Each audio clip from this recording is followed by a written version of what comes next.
Citizenship without becoming permanent residents first. To discuss this and more, we're joined by the Minister for Home Affairs, Claire O'Neill. Claire, good morning to you.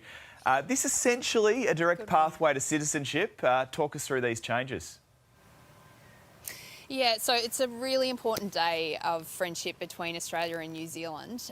Essentially, we've got this really close friendship between the two countries, but that hasn't been properly reflected in our law. So that Kiwis living in Australia have been essentially treated worse than other migrants.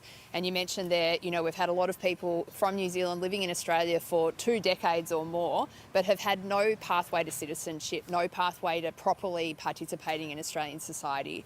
So today the Prime Minister is changing all that. As of 1st of July, Kiwis will be able to apply for Australian citizenship just like any other permanent resident. And this is to fix a really significant injustice that's been a big break in the relationship between our two countries. So to clear it up, Claire, just so we know for those watching at home, what's the fundamental difference between permanent residency and citizenship?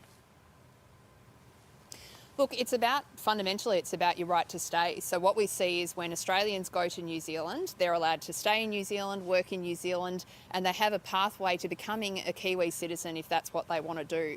But it doesn't flow back in the other direction. And we're treating Kiwis living in Australia much worse than Australians who are living in New Zealand. So what we're doing is just establishing reciprocity, fair treatment between the two groups of people, and making sure that we don't continue what have been real injustices that have flowed from this problem. So if I can just give a couple of examples. We've had, women who can't leave domestically violent relationships because they don't have social support. We've got young Kiwis who can't study in Australia, can't get a university education. That doesn't benefit Australia, doesn't benefit the Kiwi in question. And so we're fixing all those problems today, and it's a really important and